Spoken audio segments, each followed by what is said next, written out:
नमस्कार। डीडी राजस्थान के इस विशेष कार्यक्रम में आप सभी का स्वागत है। सबसे पहले आप सभी को राष्ट्रीय महिला किसान दिवस की हार्दिक शुभकामनाएं। जैसा कि आप सभी जानते हैं, हम वर्ष 2016 से राष्ट्रीय महिला किसान दिवस मना रहे हैं। इस दिवस को मनाने के पीछे कुछ उद्देश्य हैं। उनमें से सबसे अहम ये है कि कृषि क्षेत्र में लैंगिक असमानता को कम करना या उसे खत्म करने की ओर आगे बढ़ना। दूसरा, कृषि क्षेत्र में महिलाओं के योगदान को सही श्रेय मिले। और तीसरा, कृषि व्यवसाय की तरह महिलाएं अपनाएं, कृषि को व्यवसाय की तरह करें। इसके लिए जागरूकता बढ़ाना महिला किसान दिवस का मुख्य उद्देश्य है।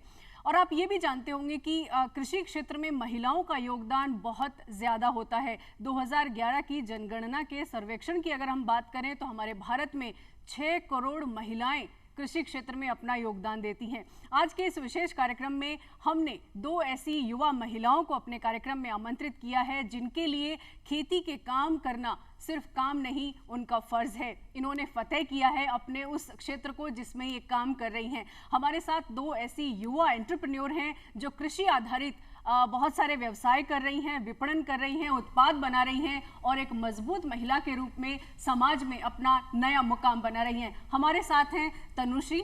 तनुश्री, कार्यक्रम में आपका स्वागत है। तनुश्री के बारे में बताना चाहेंगे, आप मिलेट्स आधारित बहुत सारे प्रोडक्ट्स बनाते हैं जिनमें खास तौर पर बाजरा के बिस्किट हैं, रागी, इन सब के उत्पाद बनाती हैं और उनका विपणन भी है और न सिर्फ भारत में बल्कि भारत से बाहर उसका निर्यात भी करती हैं। तनुश्री, आपसे कार्यक्रम में हम चर्चा आगे जारी रखेंगे। साथ ही हमारे साथ कार्यक्रम में है अनु कानावत। अनु जी, कार्यक्रम में आपका स्वागत है। अनु एक ऐसी एंटरप्रेन्योर है, ऐसी महिला किसान है जो कि मशरूम से उत्पाद बनाती हैं और मशरूम के बहुत सारे ऐसे उत्पाद जो बाजार में अच्छी खासी आय उनसे होती है और महिलाओं को प्रेरित भी कर रही हैं। और इसके लिए किसी ज़मीन की ज़रूरत नहीं है, इसलिए इंडोर ये मशरूम की खेती कर रही हैं। अनु जी, आपसे भी हम कार्यक्रम में चर्चा आगे जारी रखेंगे। तनु जी, सबसे पहले मैं आपसे जानना चाहूँगी, महिला किसान दिवस तो हम मना रहे हैं, महिला किसान दिवस मना लेने से या इसकी शुरुआत कर देने से बदलाव नहीं आता। बदलाव आता है आप जैसी महिलाएं जब कृषि क्षेत्र में आगे आ रही हैं, कृषि आधारित व्यवसाय कर रही हैं और उन्हें देखकर जब महिलाएं प्रेरित होती हैं तब बदलाव आता है। तो आपकी जर्नी हम जानना चाहेंगे। आपने पीएचडी किया है फूड साइंस में और उसके बाद आपने मिलेट्स आधारित ये जो प्रोडक्ट बनाने का काम शुरू किया, इसकी जर्नी कहाँ से शुरू हुई? तो शुरुआत से शुरू करते हैं। मैं रिसर्च कर रही थी फूड एंड न्यूट्रिशन में गुजरात से, और चूंकि मुझे खाना बनाना नहीं आता था और काम के जो घंटे होते थे कुछ 18-20 घंटे हमें काम करना पड़ता था, पहले लेबोरेटरी फिर रिसर्च वर्क जो कंप्यूटर पे होता है, तो मैं पूरी तरह से निर्भर थी बाहर के खाने पे। और मैं हमेशा, क्योंकि फूड एंड साइंस पढ़ते हैं हम, तो जो भी प्रोडक्ट हम खाते थे हम उसके लेबल पढ़ते थे कि उसमें मतलब किस चीज़ से वो बना है, क्या आधार है उस फूड का। और मैंने बहुत सारे प्रोडक्ट्स खाए, बहुत सारे मार्केट्स में मैं गई, लेकिन मुझे पता चला कि चाहे वो प्रोडक्ट सस्ता हो चाहे महंगा हो, जो फाउंडेशन है, जिस बेस पे वो बना होता है, वो सारे ही, उसको आप भोजन नहीं कह सकते, वो इतने ख़राब इंग्रेडिएंट उनके अंदर होते हैं। और तब से ये सोच थी कि कुछ अच्छा करेंगे। बट मैं ये चाहती थी कि मेरे दोस्त करें, क्योंकि मैं एक बिजनेस फैमिली से नहीं आती हूँ, कोई बहुत पैसे वाले लोग नहीं है, तो मेरे लिए वो डिसीजन मुश्किल था। तो अपने दोस्तों से बातचीत में मैं कई बार कहती थी कि आप लोग क्यों कोई ऐसा बिजनेस नहीं शुरू करते हैं। बट देन जो मेरी को फाउंडर है वो उसी वक्त किसी ऑफिसर से मिली जिनसे पता चला कि स्टार्टअप ये होता है और इस तरह हम अपने प्रपोजल्स भेज सकते हैं, और वहाँ से शुरुआत हुई। हमने केक बनाने शुरू किए बाजरा के, और एक अपार्टमेंट से शुरू किया जो होम बेकरी जैसा, और फिर हम मतलब वहाँ से सफ़र शुरू हुआ था इस चीज़ का। ये बहुत ही अहम बात तनु आपने कही। जैसा कि हम सभी ये भी जानते हैं कि वर्ष 2023 को संयुक्त राष्ट्र संघ ने मिलेट्स ईयर जो है वो घोषित किया है, यानी पोषक मोटा अनाज वर्ष ये घोषित किया गया है। और इस पर बहुत सारे उत्पाद लोग बना भी रहे हैं, धीरे धीरे इसके प्रति जागरूक हो रहे हैं। साथ ही हमारे साथ अनु भी हैं। अनु, आपसे जानना चाहेंगे, आप मशरूम के उत्पाद बनाते हैं और आपने ये इंडोर ये खेती जैसा कि होती है और बहुत सारे उत्पाद आपके मार्केट में बिकते भी हैं, आपने मशरूम को कैसे चुना? मैम, मैंने पहले एग्री बिजनेस मैनेजमेंट किया था और पहले एग्रीकल्चर से शुरुआत की थी। और मैं एक गांव फैमिली से बिलोंग करती हूँ, जो कि मेरा गांव अमलदा है। और छोटा सा गांव था। तो वहाँ से जब मैं बाहर गई और वहाँ के जब हालात देखती थी किसानों की, किसान महिलाओं की, जैसा कि हम महिला दिवस पे ही बात कर रहे हैं, तो महिलाएं ही सबसे ज़्यादा काम करती है और सुबह से लेकर शाम तक उनका काम चलता रहता है। मॉर्निंग में वो सारा काम करके खाना बना के फिर खेत में जाती है, पूरे खेत में काम करती है, खेत के पूरे काम निपटाने के बाद वापस आती है। तो मैं उनकी दिनचर्या देख के मैं सोचती थी कि एक तो उन महिलाओं में न्यूट्रिशन की बहुत ही कमी होती है। जो प्रेग्नेंट लेडीज़ होती है, उनके जब बच्चे हो जाते हैं उसके बाद तो उनकी हालत दिन प्रतिदिन ख़राब होती जाती है। तो उनके बहुत सारे कारण थे, वो मैंने स्टडी किए कि किस कारण से ऐसा होता है। सिटी के अलावा जो ग्रामीण महिलाएं हैं वो भी इन चीज़ों से जूझ रही है। तो उसके लिए मैंने स्टडी की, तो मशरूम ही ऐसा प्रोडक्ट था जो सुपर फूड था, जो महिलाओं के लिए बहुत अच्छा है और बाकी बच्चों के लिए भी बहुत अच्छा है। तो सुपर फूड को देखते हुए और गांव की जो कंडीशन थी कि अभी आप देख रहे हैं कि पानी की सबसे बड़ी कमी है, राजस्थान के अंदर तो ड्राई एरिया ही है। तो ऐसी कौन सी खेती की जाए जिसमें पानी कम चाहिए और सुपर फूड हो, और इसलिए मैंने मशरूम का चयन किया। और जब मैंने मशरूम लगाना शुरू किया तो उस टाइम पे एक किस्मत की बात है कि जब कोविड आ गया था और सब जगह बाज़ार बंद हो गए थे और मेरा मशरूम तैयार था। तो अब मुझे समझ में नहीं आया कि मशरूम को अब किस तरीके से सेल किया जाए। तब मुझे एक चीज़ समझ में आई कि जब मैंने वापस से बहुत सारी चीज़ें स्टडी की कि इसका क्या करें, बाई प्रोडक्ट बनाएं, क्या करें, तब मुझे समझ में आया कि इसकी हम नमकीन बना सकते हैं। इवन मशरूम टेस्टलेस होता है, कोई उसमें टेस्ट नहीं होता है, तो उससे आप कुछ भी बना सकते हैं और उसमें कोई साइड इफ़ेक्ट नहीं है। तो सबसे पहले मैंने मशरूम की नमकीन बनाई, बिस्किट बनाए, और कुछ जब नमकीन बिस्किट बना के जो कोविड के टाइम पे कुछ महिलाएं ऐसी थी जिनको कोविड हो रहा था, तब मैंने छोटे छोटे से पाउच बनाए मेरे गांव में और महिलाओं को दिए कि आप ये दवाई के रूप में लेना। पर उन महिलाओं को ये पता नहीं था तब कि ये मशरूम है या क्या है। मैंने सिर्फ उनको बोला कि ये दवाई है और आप लेना। तो मुझे बड़ा सरप्राइज़ हुआ कि मैंने 20 से 25 महिलाओं को दिया और सारी महिलाएं ठीक हुई उससे, उनको एनर्जी बूस्ट हुआ और उनको लगा कि हमने कुछ खाया है। तो जब न्यूट्रिशन मिला उनको, और जब 10 महिलाएं लेके गई, 10 महिलाएं और आई, फिर मैंने दिया, तो मुझे भी एक बड़ा मतलब मैजिक फील हुआ कि ऐसा क्या था कि सब महिलाएं ठीक हुई।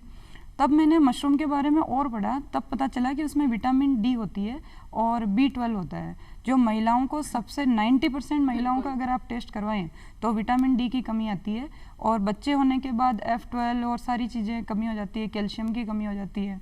और जब ब्लड अगर अपने महिलाओं के अंदर बढ़ता है तो सारी चीज़ें अपने आप ठीक होती है। तो तब मैंने सोचा कि मुझे मशरूम ही करना है। उसके बाद फिर मैंने ये सोचा कि अगर मशरूम ही करना है तो महिलाओं की स्थिति भी हम सुधार सकते हैं, क्योंकि जो मैंने मशरूम तैयार की वैरायटी, वैसे तो मैंने लगभग सारी मशरूम की है। ओयस्टर की 12 वैरायटी मैंने ग्रो की है। इसके अलावा कोडिसेप्स एक मशरूम आती है जो कि कैंसर की एंटीडोट होती है, उसको भी मैं ग्रो कर रही हूँ अभी। और एक गेनोडर्मा मशरूम होती है जिससे कि अपना शुगर पेशेंट के लिए बहुत ही अच्छी कारगर है वो। तो कई तरह की किस्में हैं मशरूम की जिनका आप उत्पादन भी कर रही हैं और साथ ही प्रोडक्ट्स भी बना रही हैं। आपसे मशरूम पर बहुत विस्तार से बातचीत होगी और बहुत ही रोचक बातचीत हो रही है आपसे। तनु, आपसे जानना चाहूंगी, आपने मिलेट्स की बात की और न्यूट्रिशन की बात। देखिए, दर्शकों को हम बताना चाहेंगे कि दो एक्सपर्ट हमारे साथ आज कार्यक्रम में, दोनों महिलाएं हैं और दोनों ही कृषि आधारित उत्पाद जो है वो तैयार कर रही है। और सबसे अहम बात, जो इस वर्ष की थीम है महिला दिवस की, कि स्वस्थ भोजन के जरिए पोषण प्रदान करना, वो ही दोनों महिलाएं जो है वो एक अच्छा संदेश दे रही है कि आपके भोजन में अगर पोषक तत्व मौजूद हैं तो निश्चित है कि न्यूट्रिशन की कमी नहीं होगी। तनु, आप जो प्रोडक्ट्स बनाते हैं, जो भी बाजरा, रागी या मिलेट्स के जो अनाज है, मोटा अनाज, किस किस तरह के प्रोडक्ट्स आपके होते हैं और उनकी मार्केट वैल्यू क्या है और किस तरह से लोग उसको आप तक अप्रोच कर सकते हैं? ठीक है, तो आपने बाज़ार में कई प्रमुख ब्रांड्स को आप जानते होंगे, जो आप भले वो ग्लूकोज बिस्किट हो या बादाम का बिस्किट हो, हम वो जो सारी चीज़ें मैदे पे बनती हैं हम उसको मिलेट्स में बनाना चाहते हैं। ये हमारा एम है। तो राइट नाउ, मतलब अभी जो हम बिस्किट्स बनाते हैं, हम केक्स, ब्राउनीज़ बनाते हैं और लड्डूज़ बनाते हैं। करंटली तो ऐसा ही काम कर रहे हैं, बट एम यही है कि मैदे को, क्योंकि अगर आप मैदे का पोषण तत्व अगर आप देखेंगे और उस पर हुए शोध को आप समझेंगे तो बहुत बड़ा कारण है बीमारियों का। और आई थिंक भारतीय हिस्ट्री को अगर आप समझेंगे, भारतीय इतिहास को आप समझेंगे तो हम मैदा खा भी नहीं रहे थे, हमारे भोजन का हिस्सा था ही नहीं। जी बिल्कुल, वो तो इंडस्ट्री ने बना दिया, कुछ साइंटिस्ट को लगा कि ये पैसा अच्छा मिलेगा इससे, इसलिए उसकी उत्पत्ति हुई। कायदे से वो भोजन पदार्थ नहीं है। तो प्रयास यही है कि हम किसी ना किसी तरह जो भी मॉडर्न फूड्स होते हैं, भले वो बिस्किट्स हो, भले वो पास्ता हो, भले सैंडविचेस हो, उन सबको हम बाजरा, रागी, जवार, फॉक्सटेल, कोडो से रिप्लेस कर सकें। जी एक बात आप इस चर्चा से मेरे जहन में आ रही है कि मिलेट्स के फायदे भी हमारे दर्शकों को बताइए, क्योंकि वो अगर बाजार में पढ़ते हैं, किसी ऐड को देखकर अगर वो खरीद रहे हैं तो वो उतना ज्ञानवर्धक नहीं होगा। जो व्यक्ति काम कर रहा है खासतौर पर मिलेट्स, उसके अनुभव ज्यादा मायने रखेंगे। तो दर्शकों को बताइए। तो सबसे पहली बात कि यजुर्वेद में मिलेट्स के बारे में डिस्क्रिप्शन लिखा गया है।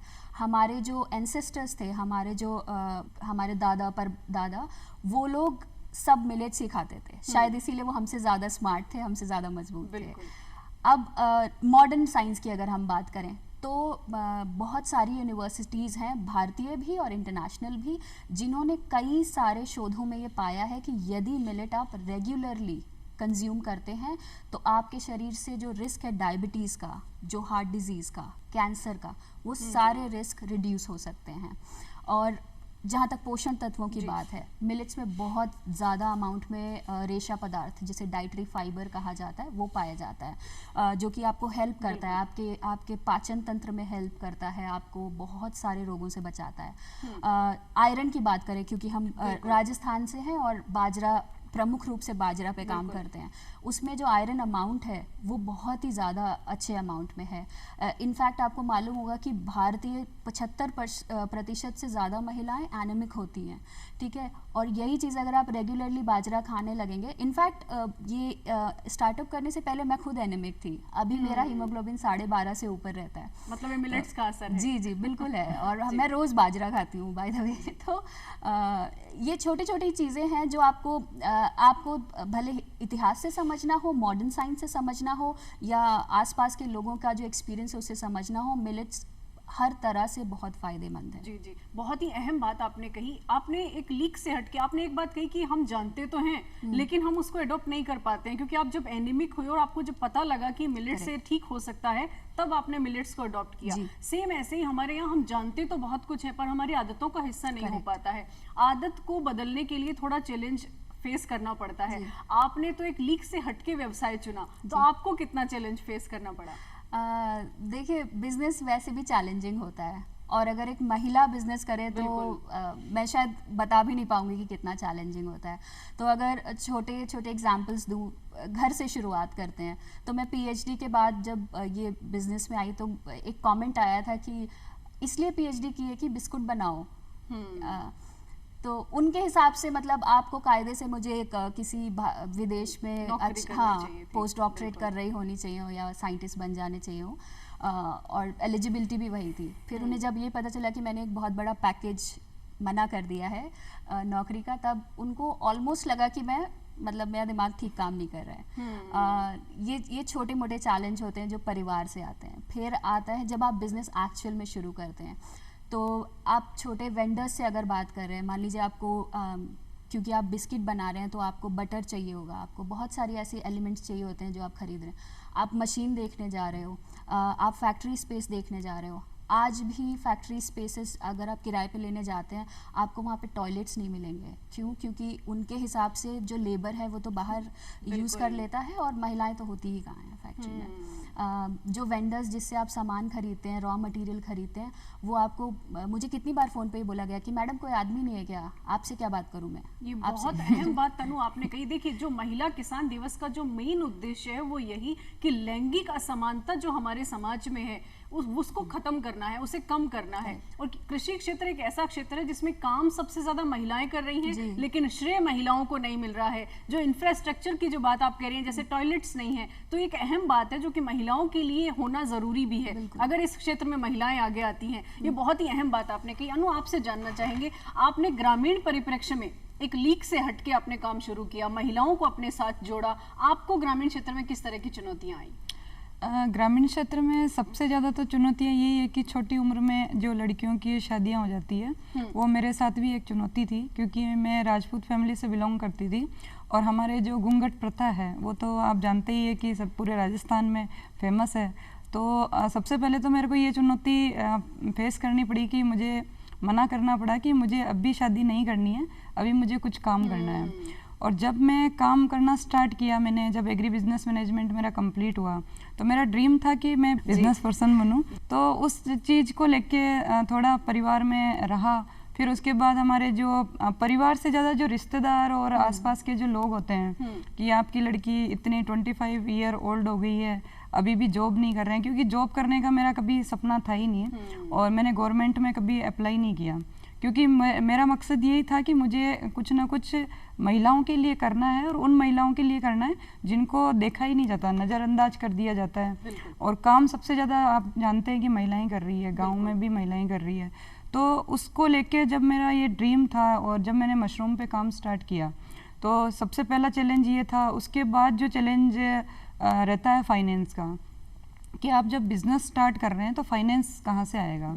तो फाइनेंस के लिए अब हमारा जो परिवार था, ऐसा कुछ बड़ा परिवार नहीं था कि हम पहले से पैसे थे।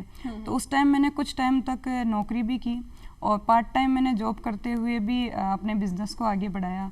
और उसके बाद जब लोन की बात आती है, तो सबसे पहले जो फार्मर होती है, महिलाएं होती है, तो जब भी कोई महिला, अगर पढ़ी लिखी महिला जाके लोन के लिए अप्रोच करती है तो लोन मिल जाता है, जल्दी से मिल जाता है।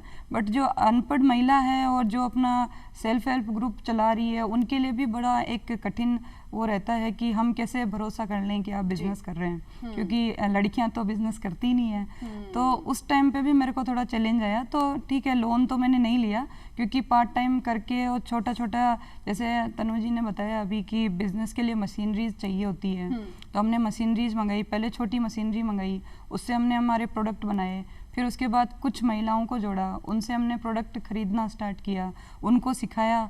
और जो मैंने मशरूम तैयार की है वो 45 डेज में तैयार हो जाती है। तो मैंने उन महिलाओं को सपोर्ट किया, जो महिलाएं जिनके पास एक रूम एक्स्ट्रा पड़ा हुआ है, वहाँ पर वो महिलाएं अपना मशरूम कर सकती है। अच्छा, आपने महिलाओं को ही उनका वो जो जगह उनके पास एक्स्ट्रा है, उसी का इस्तेमाल शुरू किया। तो जैसे जैसे महिलाओं को फ़ायदा हुआ, वैसे महिलाएं मेरे साथ जुड़ती गई। अब सबसे बड़ा चैलेंज ये है कि जैसे रागी है, रागी और मोटा अनाज की बात जैसे तनु जी कर रहे थे, और हमारे पूर्वज सब खाते थे, मगर हमने मतलब बंद कर दिया। हमने बंद इसलिए किया कि हमें पता ही नहीं था कि इसको पहले पूर्वज खाते थे, उपयोगिता मालूम नहीं थी, और अब हमें पता चला है। वैसे ही मशरूम भी चरक संहिता में साफ साफ लिखा हुआ है कि एक मेडिसिन पर्पज के लिए आप ये काम ले सकते हो। और अगर रोज कोई, जैसे हम दूध पीते हैं, वैसे अगर कोई मशरूम खाता है तो उसको कैंसर कभी नहीं होगा, उसको डायबिटीज़ कभी नहीं होगी, उसकी एनर्जी फुल रहेगी, उसका स्किन डिजीज कभी नहीं होगा। और कैंसर की तो ये एंटीडोट है, ये चरक संहिता में लिखा हुआ है। जी। तो हम अपनी जो दिनचर्या है उसके अंदर जब मशरूम, पहले तो मैंने उन महिलाओं को ये कहा कि पहले तो आप खाना स्टार्ट करो, कि मशरूम भी एक फूड है, एक वेजिटेबल है, ये कोई बड़ी चीज़ नहीं है।